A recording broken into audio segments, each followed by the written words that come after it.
This simple smile worth millions only earned $45 for the creator. This is the focus group.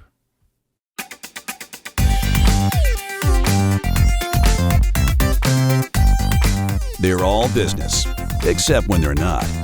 It's the Focus Group with Tim Bennett and John Nash.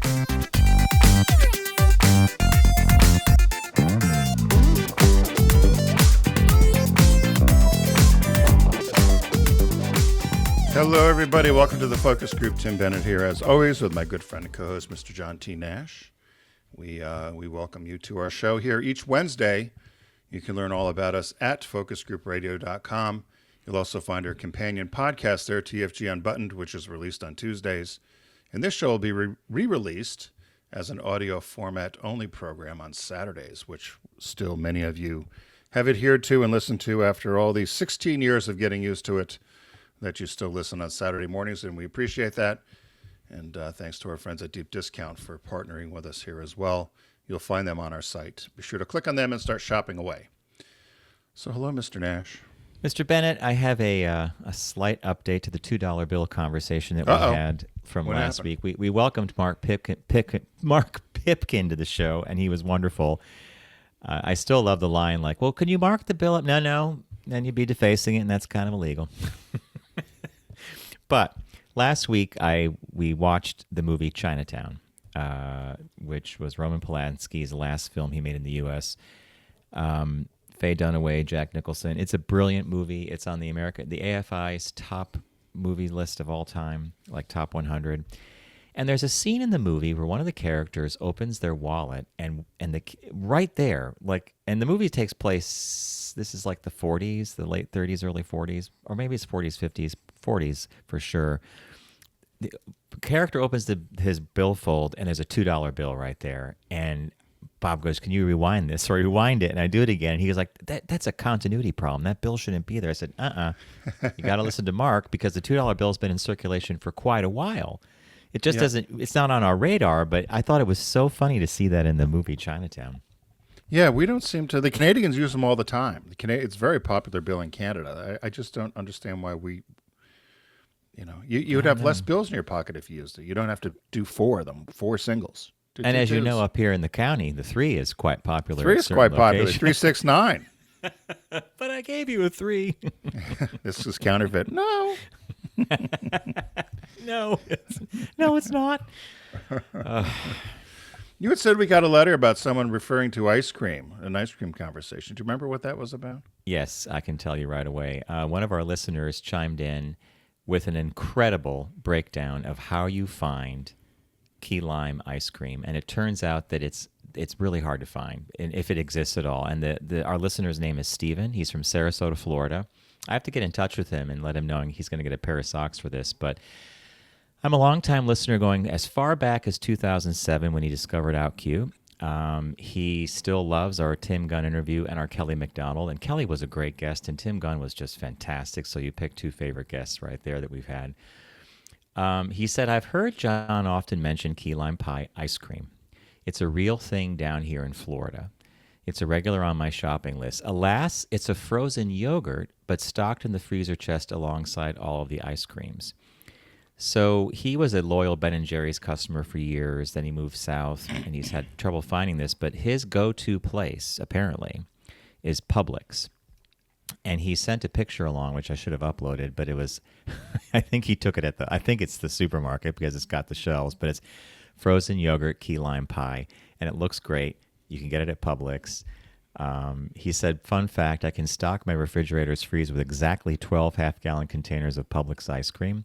Not that I'm counting, but that way I'm not likely to run out. So I guess frozen yogurt would count, maybe, do you think? Nah. It's like sherbet, right? You could find orange sherbet. You can't find orange ice cream. Yeah.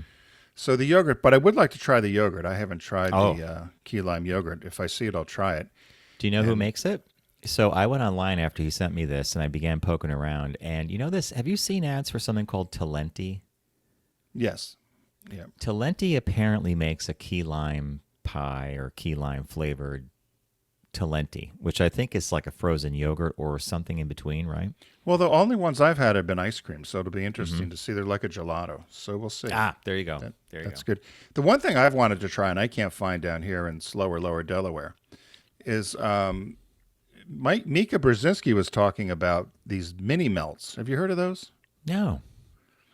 So she's such a huge fan. She'll apparently send Joe Scarborough out in the middle of the night to go find these things at a convenience store. And for her birthday, they had brought on a freezer full of this stuff and people from the company. And she's addicted to it. It's some sort of ice cream that are almost like little chips or something. I can't quite figure it out. I've been trying to find them. They say they are sold at some popular supermarkets and or convenience stores. I've looked down here. I haven't found them. I would have thought they might have been here. I've been in 3 different grocery stores just taking a look when I'm walking through. And I haven't seen them. But when you're upstate, take a look and see if you find these mini melts. Mini melts. And it would be in the ice cream section? Yeah. Yeah, they're ice cream, like ice cream cups. Okay. And she went crazy on the show for me. I mean, she almost jumped in the freezer to get some. So there's multiple flavors? Yeah, all kinds of stuff. There's cotton candy flavor that she apparently likes and people love. I think that's what they're called, mini melts. Yeah. Yeah, all right. You'll have to. I have a new shopping thing. Right before we came on the air today, Tim gave me a recipe for key lime pie. And it's almost emblazoned in my memory. I could probably do it from just what he told me. And it's so simple. What was your grandmother's recipe? Grandmother's recipe, and you'll love this. She never called it key lime pie. What'd she call it? Lime key pie. And so as a little kid, I had no idea. So we always called it lime key pie. Grandma, can you make lime key pie? And then it wasn't until I went off to college and they're like, what the hell is lime key pie? And I explained, and they said, that's key lime. I said, well, my grandmother called it lime. She was probably dyslexic like me. Lime key pie. That's great. And my mother still calls, everyone still calls it that at our house. Lime. Are you going to make a lime key pie? I'm like, it's key lime pie. Well, why bother changing it at this point if it's emblazoned in family history? The lime right? key, right? The lime key pie. My grandmother, recipe. My Nan, as we called her. So, but very simple recipe, and maybe I'll post it to our Facebook page and see if anyone has any additional recipes. I've tried others, but this one to me is foolproof. So when Tim read the ingredients, I was like, really? Okay. He said it's going to work like a charm. Tim, it's basically 1, 2, 3 ingredients. 3 ingredients. Yeah. It's Philadelphia cream cheese, limes, and fresh a can limes, of condensed squeezed milk. Limes. Right, Fresh squeezed limes and a can of condensed milk. Mix it all up. Put it in a graham cracker crust Keebler pie tin at the grocery, and put it in the refrigerator for 2, 3, 4 hours. Let it get nice and cold, chilled. Slice it up. You know what I saw in the supermarket? Do a little cool whip or ready whip on top. Like. And you put it in the fridge. Or a zest. You could also do a zest on top too. Okay. Lime zest. You want to be fancy. We saw a pecan crust, like a pre-made pecan crust. Really? It was not graham cracker. Yeah, and I was curious. I was almost, but my pie experiment died in the grocery store, so this will be resurrecting it. Well, you were trying to make a lemon pie, right? Yeah, I couldn't. And then the fillings were confusing, and it was like Bob was like, "Is it Jell-O? Is it a filling?" And there's only one filling on the whole shelf, and I was like, "I don't like this brand anyway." I was going to make brownies the other day, so I found, and one of our listeners, Bunky, had sent to me as well, but I had bought it myself prior to. I was in Aldi, and they had their brownie mix on sale, even less expensive than the Pillsbury or the Duncan Hines, which is hard. Yeah. And it's called Chewy Fudgy Brownie Mix or something to that effect at Aldi. And I picked it up $1.29. And so I was gonna make it this morning. A little too hot to put the oven on. I agree. So I think I'll wait. But I laughed when I saw it. So if next time you're at Aldi too, look for the box mix of their Chewy Fudgy Brownie. On that front, Laura and Steve gave me a box of something called King Arthur Brownie Mix, and it's gluten-free. And they said, before you go poo-pooing the gluten-free... I was going to say, Yeah, I was going to say, like, what? I'm going to bake cardboard? Right? So, but they are like, really, they're like, you got to make this. And the only thing that makes me pause is how much butter you have to put into it. But then at the same time, why would I be concerned about the amount of butter when you're putting, like, vegetable oil into the mixes that you buy? What's it called, King Arthur? I think it's King Arthur, yeah. Didn't you had some sort of nutritionist or something one time, and she had you half baked on some sort of brown rice, some brownie thing you made, and you were trying to Brown pretend ri- it they was were brown good. rice Remember, Krispy treats, and you're you like, brought them into the show, and the whole show shit canned them, and you're like, "Oh no, they're good, they're they're good." Never delicious. made them again. It was, yeah, it was carob chips or cocoa chips with the, and it really. And at Katie one point, was, it was sticking her the roots of her mouth. mouse, and she's like, "No, John." Yeah, And John, then- oh, these are delicious. These are no, they're not, John. Just then have when we one went- little brownie instead of 10 of these. We went to break one time. Tim goes, whatever's going on with this nutritionist, she's got you on a high carb diet.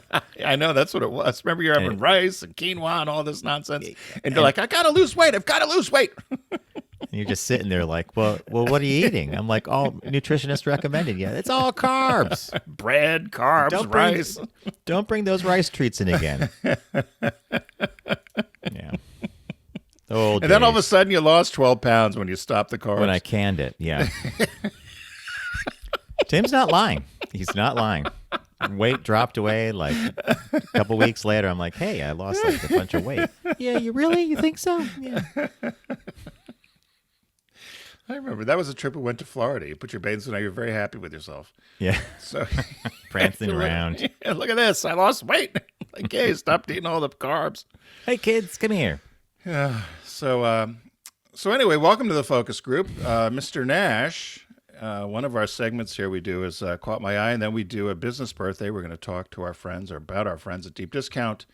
And our shop talk today talks about 3 old comedians that we had known. All of us are pretty familiar with, I can imagine, that were gay but really didn't talk about it. So we're going to talk about that in our shop talk segment. But without further ado, Mr. Nash, what caught your eye this week? What caught your eye? Here's what Tim and John found. Mine's a really simple one. It's short, and it's about Disney World. And I came across this, and as I read the article, like most who would read it, I was wondering how it would pan out. So the headline reads, "A guy found an unused $8 Disney World ticket from 1978 and tried to get into the park with it." Okay, so you're right off the bat, you're like, okay, so he describes it this way. I guess it was a family souvenir. So there was a coupon book from 1978 sitting in a desk drawer, and he thought it was an old souvenir, but it had one of these tickets left. It's been collecting dust since before I was born, and I always assumed it was an old family keepsake until I realized that it's never been used and there's no expiration date. He said while inspecting the ticket book with a magnifying glass in a TikTok video, which has 9 million views, by the way, which means I've either found the golden ticket or I'm delusional thinking that the mouse is going to let me use this. He flies to Orlando. He had planned to do this trip anyway. Upon arriving at the ticket booth, he hands it in, and he gets nervous because the woman behind the booth began to, as he says, aggressively stamp, like bum, bum, bum, bum, bum, bum, void on his coupon book all over, and then left. She returned with a yellow ticket he could use to get into the park. So basically, he was able to use the ticket. It was purchased back in, I think, that time for like $37.64. And nowadays, getting that kind of a ticket is $164. Wow. So that's basically it. So He did get in. He did got get in, with and it. some commenters on the video noted that people showing up with extremely old tickets isn't uncommon at Disney parks. In fact, one guy said, "I used to work Magic Kingdom guest relations. This exact scenario would happen a few times a week." Wow. There you go. So you got in. Well, that's good to know, though. And actually, kudos for them, because a lot of places might say, "Oh, this doesn't work," or "This isn't valid," right? Mm-hmm. I mean, that's what Yep. you would expect. So, and somebody did buy it. It just was never used. Well, it sat in a drawer, right? Like, how many times have you gone on vacation and you're like, let's, it's, That's what I disagree with some of these gift cards. If you don't use them within a certain amount of time, the money starts decreasing on them. I've don't know if never you know really that. understood that. Yeah. Like if you buy one of these Visa gift cards or something, I think after 10 years or 6 years or whatever the year, it's on there in the fine print that it essentially goes away. Yeah. Which I don't think, if you spent the money and put it on the card, I think it should be there forever as long as they can read it. It's so weird that it does go away because, as you said, if you don't spend money in your wallet, it doesn't go away. Yeah. Just Although I guess it's logic worth says, less, right? you should be able to use it, right? Yeah. So, well, that's a good one. Mine could be longer because it goes into depth, but it's probably more of a public service announcement. And so this is why it caught my eye. It said penis cancer is on the rise and can lead to amputation. Well, the last Oh, thing we want is to have yes. our penis cut off, right? Uh-huh. So the headline, this was actually on CNN, and but it says penis cancer needs more awareness. And thankfully, they said it's rare, but they've seen rising cases of this, particularly in Europe. And they predict that by 2050, there will be a 77% increase in penis cancer. And while it's been happening mostly in developing countries, they have noticed the highest incident rates of increasing cancer of the penis in most European countries and some of the developing world. And the country of Brazil, for instance, has the most cases of penis cancer, and they amputate a couple of units a day off of people because of the cancer that they can't cure. One of the other factors, they said, aside from poor hygiene and smoking tobacco, for some reason they've equated these two things, is it's happening mostly to people that have a foreskin or guys who have a foreskin that haven't been circumcised. That's And unusual, usually, huh? right, and of ages over 75. And so they talked about issues related to the foreskin and the human papilloma viruses or HPV, and that if you don't keep yourself clean or cleanly, you can get infection. Sometimes, if you don't pay attention, the infection can turn to a wart or to some sort of other Viral. transmitted disease, viral disease down there. And then if you wait too long, that they have seen issues where it's become cancer or it is cancerous. So it goes into very, very thorough detail about the ins and outs of how to how this is being handled places, which I'm not going to get into. But I will say the symptoms are. So if you're a man out there and you're wondering, they said the symptoms to figure out whether you may have penile cancer or not are a growth, a lump, or a sore on your penis that doesn't heal within 4 weeks. If you have any kind of rash, if you have bleeding, of course, a discharge, of course, and whether there's change of color of your skin around there, and particularly on your penis or foreskin, a lump in the groin region, and other issues of whether you're feeling tired, you have pain in your stomach, or you're losing weight without trying. So they said if you have any of these symptoms, you should immediately get to your doctor and have them check. If you catch it soon, like most cancers nowadays, sometimes if you catch it soon, particularly with this form of cancer, they said treatment is quite successful and you'll have a speedy diagnosis. Most of these people who have died from this have either been too embarrassed to go to the doctor or they just keep putting off going there thinking they'll get better because they're too embarrassed to talk about their private parts. I got one for you. I don't know if you remember me telling you this story, but when I was in Girona for my cycling trip last year, one of the gentlemen on a trip and his wife, they were from, I want to say it was like Chicago area. He was a cardiac surgeon. He had a friend who was also a doctor who was diagnosed with penile cancer. And it was it was at a point where it was not as easy to manage as you had just said if they catch it in time, if you know the symptoms. And the option was amputation or removal of the penis or a round of chemo.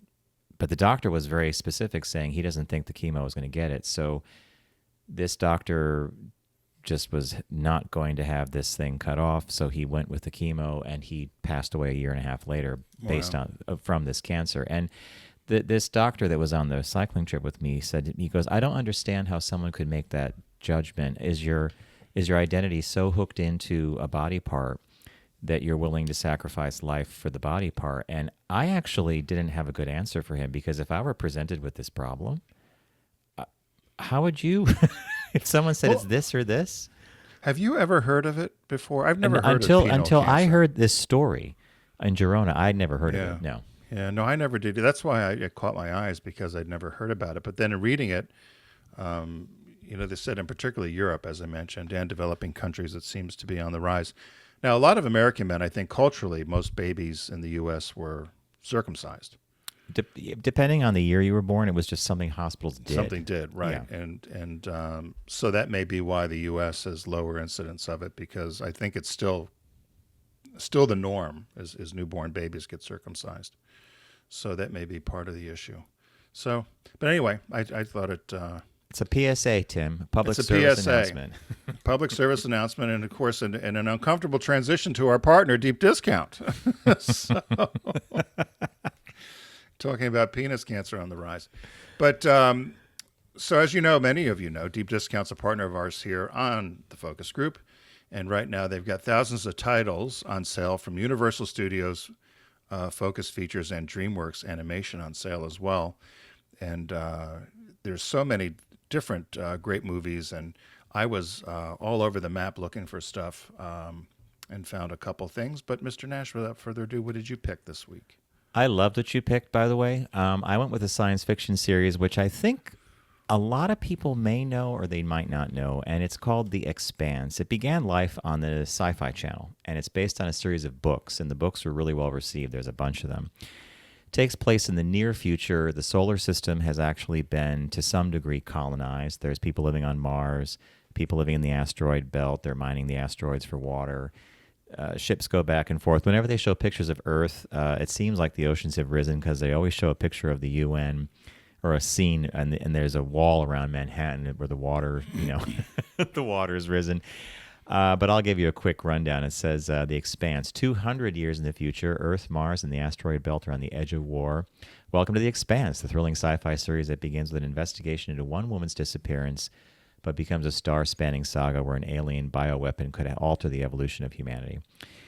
So there are 6 seasons now, and it's based on a Hugo. Well, the show is a Hugo Award winner. It has a great cast. Special effects are really cool, but it's one of those science fiction shows that is believable because it's like, oh yeah, in the future it may look like that. So my choice was The Expanse, all seasons, the complete series for $61.53 on Blu-ray. Wow. Yeah, wow, I'm not going to watch that. I was going to ask you, maybe, I don't know if this is a fair question, but I know you're a huge fan and you have huge knowledge related to science fiction. And I often wondered is, in terms of the plots of a lot of these different series and movies and TV series or whatever, is there one that you find more plausible than others? Or is it all the same sort of theme, this dystopian thing? Yeah, lately, if I'm asked for a recommendation, I recommend Apple TV's For All Mankind. It's based on this simple idea that the Russians landed on the moon before we did, and the space race continued. And it's really human drama. There's not a lot stuff happens in space, but a lot of it is interpersonal stuff that happens on the ground. Bob and I were sucked in. We love it. It's just renewed. So the Russians up there colonizing, and we didn't know? No, they landed first, then they landed a woman before us. I mean, and they use all pop culture references that we know to be the future or what was our past. Certain presidents win, they don't win. There's like a President Ted Kennedy for a while. So when does it take place? Does it take place? It takes place in the 60s, the 70s, the 80s, the 90s, and the 2000s. And for all mankind. I'll have to check that out. Okay. I tried watching the new Planet of the Apes. I'm not so sure I like these digitally made. I'm a fan of the Charlton Heston originals. Yes. I got to just say that. I am too. There you go. We agree. I picked...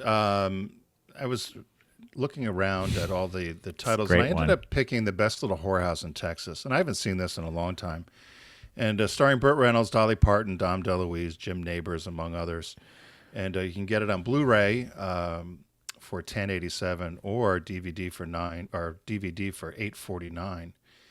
And in terms of box office, I had no idea. This was the most successful movie musical of the 80s. Did you know that? I had no idea, and I was simply going to say, you got to get this movie, 1087 on Blu-ray, just for the scene in the locker room when they're doing the dance before they go to the chicken ranch, right? Right. Oh, my God. Well, it is so campy, homoerotic, everything else about it, right? So there's all these beefy football guys that are prancing. They're football in air quotes, but they have dancers' bodies, right? Right, and jock straps and nude. Mm-hmm. So I actually went to because there actually is apparently a lot of that scene was cut down. So there's actually the real version or longer version, quote unquote, you could find online, which gets taken down quite a bit. I was going to post it to Facebook. I'm not so sure it'll pass the censors in terms of nudity. So, but you might want to take a look at it. So. So the Best Little Whorehouse in Texas came out in 1982. Burt Reynolds is the sheriff there at Earl, and Dolly Parton runs the ranch. And many of you probably know all about it. I did laugh. There was a little bit of trivia they posted here that they said while filming one of the scenes, Burt Reynolds got a double hernia from trying to pick up Dolly Parton. And he said he often joked every time he got pangs of pain, he thought of Dolly. And they also said Dolly Parton had lots of influence on the movie and the script, and it actually drove a number of directors crazy because this was based on a true story in Texas, this chicken ranch. And Dolly Parton, when she knew she was starring opposite Burt Reynolds, she decided that there was going to be a love interest, which never happened in real life with the real story. But she thought that would be good. And then there's another funny story where they had all the actresses put together, and then they told them they were going to have to be topless and dance. And so a bunch of these dancers backed out. And they didn't know what they were going to do. So there just happened to be these two women sitting in the director's office. And when these three dancers quit and said, we're not going to dance nude. So they just said to these three women sitting there, no idea who they were, would you want to be in the movie? You're going to have to dance nude. And they were like, sure. So they said, Dolly Parton, they said after they filmed the scene, they said that night they were showing the dailies and Dolly Parton looked at it. And then she ended up going up to the two girls and saw them and said, you're the girls with the pretty titties. So they said that was their claim to fame, that Dolly Parton recognized them because all the real quote-unquote actresses were afraid to be nude. But these three girls who just happened to be kind of sitting in there as pages or whatever, well, we'll dance. So got a chance to be in a movie. You're the girls with the pretty titties. Yeah, they said Dolly Parton walked right up to the girls and said, you're the girls with the pretty titties. See, God bless Dolly. It's this stuff behind the way the movie gets made that I always love because something happened to get it on screen, but my God, that's good. Yeah, and it was filmed in Hollywood on the same set, of course, not the same set, but the same area as the Psycho House. I thought so. Okay, the movie Psycho.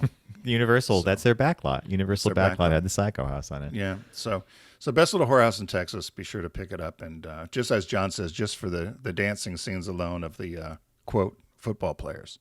So. Yeah, it's brilliant. It's brilliant. What was the new release this week, Mr. Nash? New release is a really beautiful movie. I didn't catch it in theaters. I'm definitely picking it up here. It's available 4K Ultra HD for $34.99, and the movie's called The Boy and the Heron. And this is actually probably the last movie from legendary anime director Hayao Miyazaki. Came out to incredible reviews, and the backstory is in wartime Tokyo, young Mahito Maki lost his mother in an Allied bombing and retreated with his munitions maker father and new pregnant stepmother to the rural countryside. Bitter about his circumstances, he's beckoned by a mysterious heron.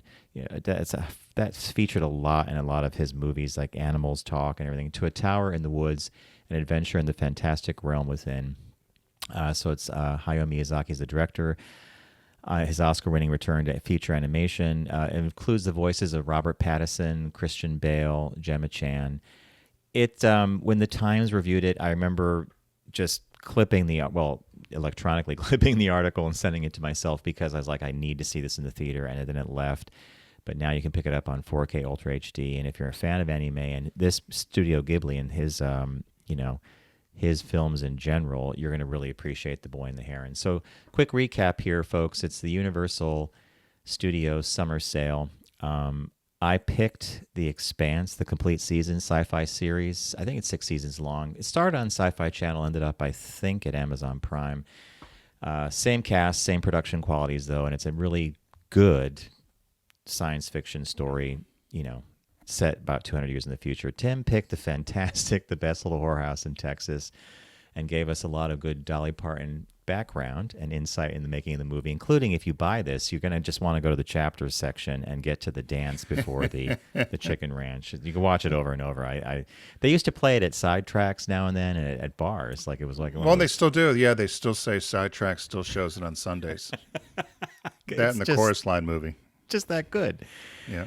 And then there's The Boy and the Heron, a new movie, anime, by Oscar-winning director Hayao Miyazaki. I think you'll want to see that if you're a fan of his films. So you get to deep discount by going to our site, focusgroupradio.com, clicking on the deep discount logo, and start your shopping experience. We'd appreciate it very much if you did so, because they have been a big fan of ours from the start, and we like deep discount. We're going to take a super quick break. When we come back, we have a business birthday and a shop talk that looks at 3 comedians that you're definitely going to know who they are if you grew up at a certain time. So stay with us.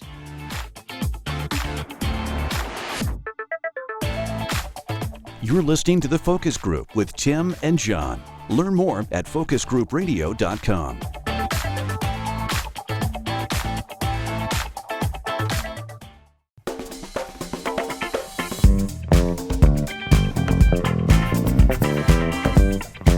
Now back to The Focus Group with Tim and John. Available pretty much everywhere.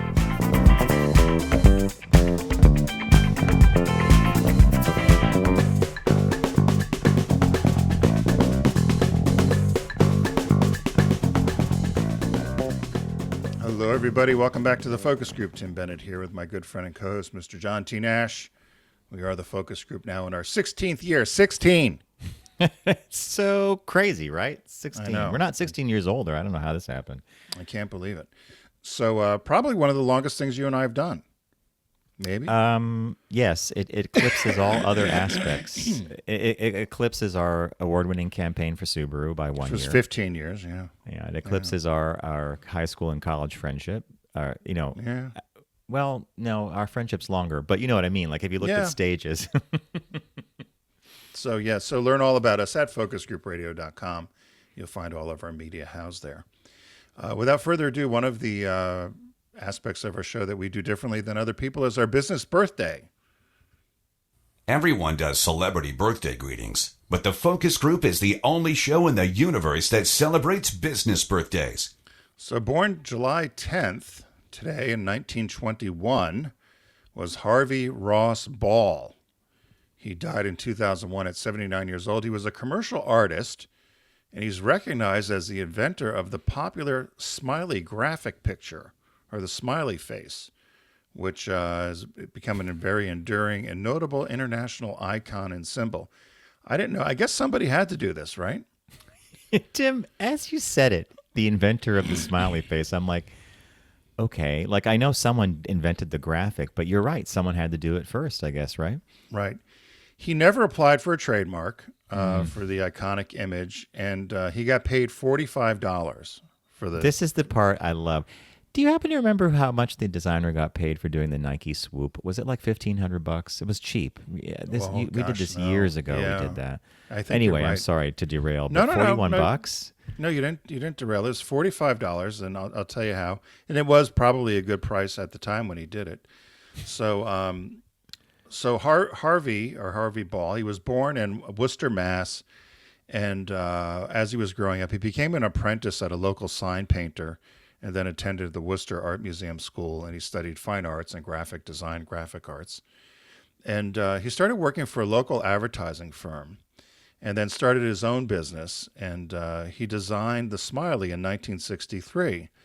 And how it got designed was the State Mutual Life Assurance Company of Worcester, now known as Hanover Insurance, had purchased another insurance company called Guarantee Mutual of Ohio. And the merger had resulted in very low employee morale. So the owners of State Mutual, now Hanover, decided they needed to do something to make the people excited or happy about this merger. So in an attempt to solve the problem, Ball was employed in 1963 as a freelance artist to come up with some sort of image to increase morale and merge these two companies together. So he started initially with just a sunny yellow circle, the sun, because the sun makes people happy. And he thought, well, let me see what I can do with this, and then put the swoop in for a smile. But then realized that if you turned it upside down, it would be a frown. So he decided he didn't want to do that. So that's why he added the 2 eyes, and it created the Smiley Face. He said the whole drawing took him about 10 minutes to do. He never applied for a trademark, as I said, and the image only earned him $45. State Mutual then went off, and they handed out 100 of these buttons containing the design. And all of a sudden, demand took off. Like everybody wanted these buttons. So they started ordering them. They were taking phone orders, and people were calling the insurance company that weren't even members or weren't even not employees, You mean policyholders? policyholders, yeah. But people were just calling, looking to buy the buttons. So they ended up ordering these buttons at 10,000 at a time, 10,000 lots at a time. And by 1971, they sold over 50 million Smiley Face buttons. My God. I had one. Did you have one? I had one. It was pink. We had them as kids. Yeah, I Yeah. never dawned. Yeah, wow. So they said by 1971 it was everywhere. And so at that time, Ball thought, well, geez, I better try to trademark this. So he contacted an attorney, and they said, too late. It's already in the public domain. Yeah. So they said his son, Charles Ball, his son said his father never regretted not registering the copyright. He said that he was not money driven, and he used to always say, hey, I can only eat one steak at a time or drive one car at a time. But I'll tell you what, if he got money for these things, it would have certainly been helpful. Don't you think?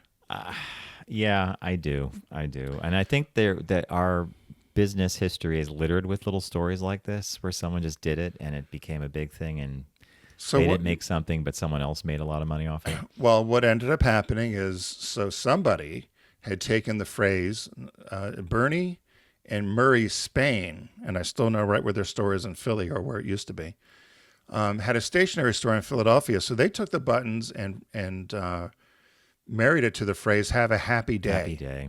Wow. And they started selling the products, and they ended up trademarking that combination, have a nice day, because they weren't allowed to use happy. So they did have a nice day, and it became something that was in use many times or part of our vernacular. So they said that they then introduced the smiley face to France. And a French newspaper was using it as a icon or a logo for happy news. So if you were looking at the French newspaper, if you saw the smiley face, it would tell you that this was going to be a happy story. So they trademarked it as well, and they've now been in a $100 million lawsuit with Walmart over the image since the 90s. They said there was still a copyright dispute with Walmart about the French paper using this. I guess Walmart must have bought the rights to this thing or something from the people in Philly. And he ended up dying of liver cancer at 79. Harvey Ball, right? Yeah. So, but wow. And so this other lawsuit that you finished the business birthday with is still ongoing since the 90s? Well, they didn't say what they said. As of 2013, they still haven't settled it. So this was 10 years ago now. They still haven't settled it. But it may have been settled since. I didn't look that up. But I just thought $100 million. I mean, yeah. He said the $45 he didn't care. I'd have been happy with $1 million.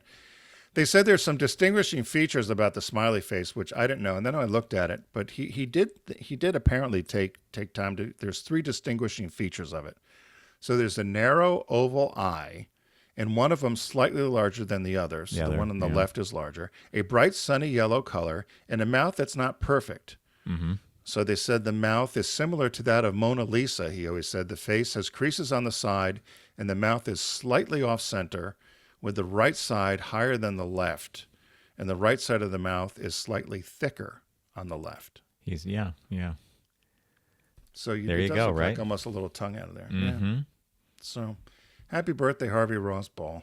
What would you have done, John, as a graphic artist? Would you have trademarked it right away? I guess you wouldn't think about it, maybe. I wouldn't. You answered the question. It would not have crossed my mind until all this stuff started happening. Like, because some company comes to you and says, "Can you design this for me?" You're like, "Yeah, okay." Just do a happy face here. Mm-hmm. Make the employees happy. Yep. And the next thing, 10 years later, it explodes into this huge thing. It's similar to me. Well, maybe not similar, but those yellow wristbands that Lance Armstrong did. Those Live Strong. Totally. Yeah. Remember Everybody copied him. Everybody's rubber- using the wristband. Yep. Yeah. So happy birthday, Harvey. The our shop talk this week, John had found this, and the headline is "The Gay Comedians Who Showed the Way, Even If They Weren't Exactly Out." And so there's a Netflix series coming out, and but the part of the people featured in it, it's called Outstanding, A Comedy Revolution. It's a new Netflix documentary about the history of queer stand-up comedy, but they also talk about Paul Lynde, Charles Nelson Riley, and Rip Taylor, who were all, I guess, growing up, us in the 60s and 70s and even 80s, right? Those 3 comedians, whether it was Match Game with with Charles Nelson Riley, or Hollywood Squares with Paul Lynde, or Rip Taylor on many of the different talk shows. And his confetti. And his confetti were always on. And they talked about how those three in particular, I'm trying to be delicate as to how to mention it, but all three of them were either uncomfortable or never talked about the fact that they were gay Publicly. and nobody ever discussed it. Yeah. Right? It was never discussed. And I was trying to dig in further about that. I don't know what your thought was on. Yeah, so the article was interesting because the author is clearly of our generation, because he remembers seeing, for instance, Paul Lynde played the hilarious Uncle Arthur on Bewitched. Yeah. And then he did, and he had a stage career before he ever went into TV, and then he ended up as a game show guest. Was he on Broadway? Were they Broadway? Yes, Yeah. exactly. And Charles Nelson Riley won a Tony Award on Broadway before he went on to play other roles. And in fact, he was on a TV series called The Ghost and Mrs. Muir. He played Claymore Gregg, the kind of finicky, nitpicky neighbor, and Fussy. And exactly, Tim. So they all exhibited these traits that you would say were, gay male traits or something. Effeminate. Right out there, but it was never talked about, and I guess it was understood. Like the author said, he would watch his mother laugh at Charles Nelson Riley or Rip Taylor, and she was laughing at the humor and how much fun he was having. But he, as a young gay man, the guy that wrote the review, said to him it was like, wow, I think this guy's gay. And then Rip Taylor was just off the wall crazy with prop comedy and a bunch of other stuff. Tim and I often laugh at the Paul Lynde Hollywood Squares deal. So I grabbed a little piece of one of his most famous, when they asked them the questions, like Center Square, so here's a little clip of Paul Lynde on Hollywood Squares. When a man falls out of your boat and into the water, you should yell, "Man overboard." Now, what should you yell if a woman falls overboard? Full speed ahead.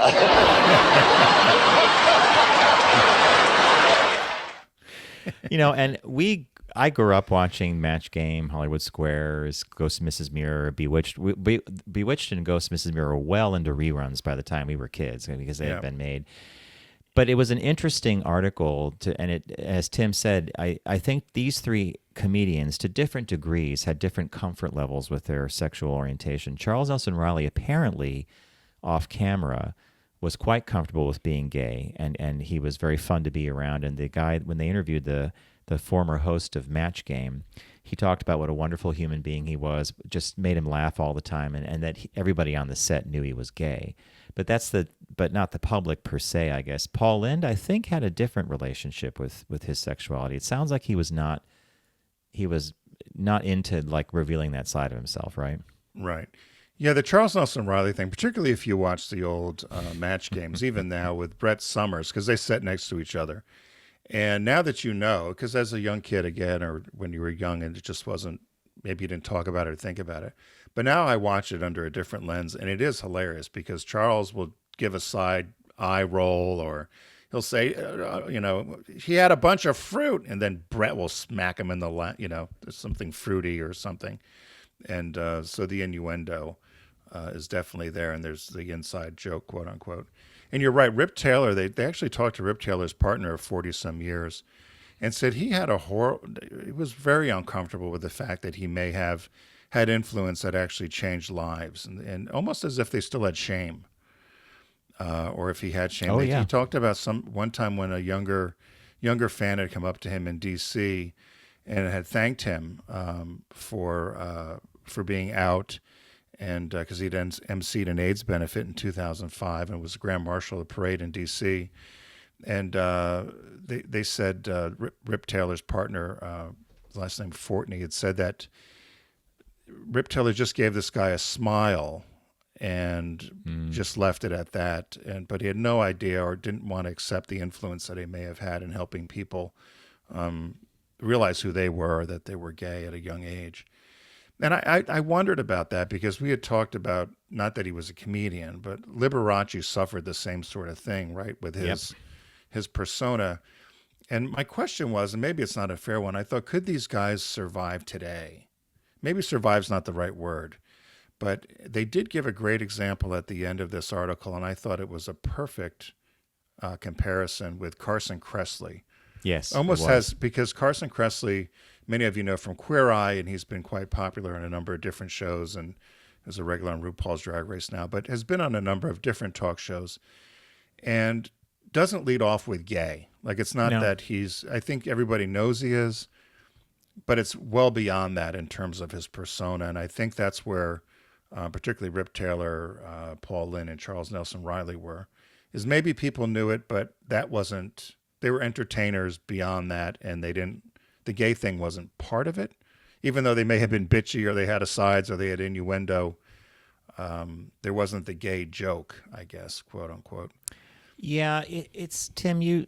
I'm glad you brought up the Carson Kressley thing that he put at the end, because if there was anybody who did a good job of emulating the Charles Nelson Riley, Paul Lynde persona on air, it's him. I mean, you Right. don't doubt that he is, but he doesn't say it. He doesn't have to say it, and he doesn't play to it per se. It's just his personality.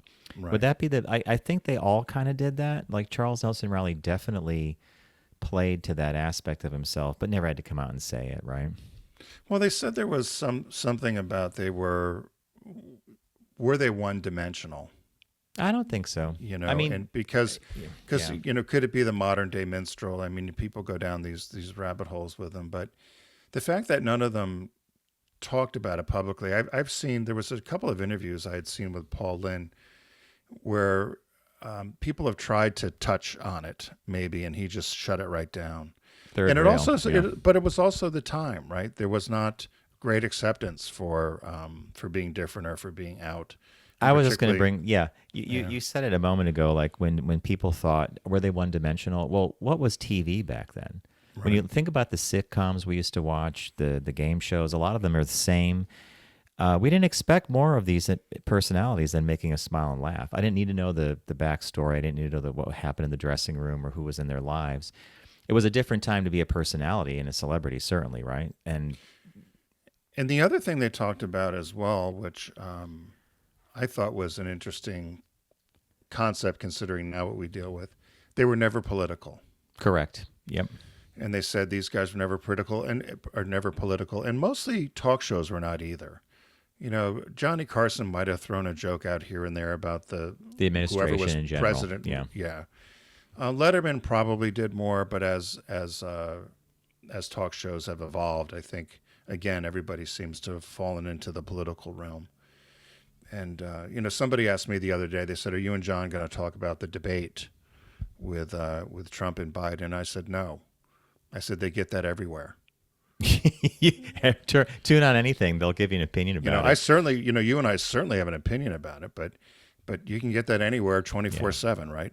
Talk about the debate. So Now, in the article, they also mentioned a documentary, which I did start watching. I could only find it on YouTube, by the way, and it's called The Life of Riley.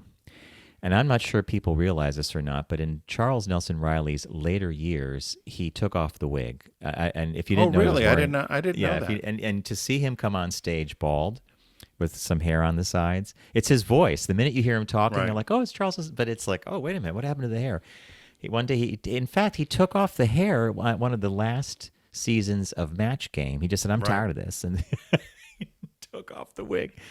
Yeah, I'm glad that the Times reported on this and gave them a little more backstory than the documentary featuring them that's coming out soon did, because I do agree with the writer. I think these are outsized personalities in my life growing up, mostly because I just found them hilariously funny, right? And for all the reasons that we were just talking about. well, and what's so funny about it is it's similar to when people talk about some of the Pixar cartoons, right? There's jokes in there for the kids and there's jokes for the adults. For the adults, yeah. And you watch, and so now I watch Match Game or some of these old clips of particularly these three, and you know, you might hear the joke more funny. For instance, the Paul Lynde joke as a little kid, maybe if, you know, as little kids, they don't, you know, I want to be friends with girls or something. So your whole point of laughing at that might have been, oh, because the girl fell over. Girls. It's It's girls. girls, yeah. But now you hear it, knowing Paul Lynde's, you know, gay and the whole deal, and he says it. It's hilarious. It's, you know, equally as funny to to an older audience. Yeah, I mean, if it were today and Paul Lynde were alive, he might have said something like, well, if it was Atlantis cruise, she wouldn't have been on there to begin with, something like that. Right? Well, it's a very good article, and we're going to leave it there, folks. Thank you for joining us today on the Focus Group. A big thank to our partner, Deep Discount. Go to our site, focusgroupradio.com, click on the Deep Discount logo, and start your shopping extravaganza. Universal Studios sale is going on right now. Tim picked a movie that really does deserve to be in your collection, the best little whorehouse in Texas. Focus on the locker room dancing scene before the trip to the chicken ranch. You'll say thank you every day. I chose The Expanse, a science fiction show that began life on Sci-Fi Channel. The complete series on Blu-ray, I think that's 6 seasons. And the release this week is The Boy and the Heron on 4K Ultra HD. That is a movie from Oscar-winning director Hayao Miyazaki, so it's an anime. We want to remind you all to, let me get my little thing up here. Don't text and drive alive. Tim and I say this all the time because we see it all the time. And I'm like, oh my God. Someone was, just the other day it happened, and it was someone looking at a phone. And I'm like, okay. Swerving all over the road. Yeah. You almost, they hit the rumble strip, and then they realized that, okay, it wasn't a second. It was more than a second they gave their phone. Everybody be safe, and we'll see you next week here on the Focus Group.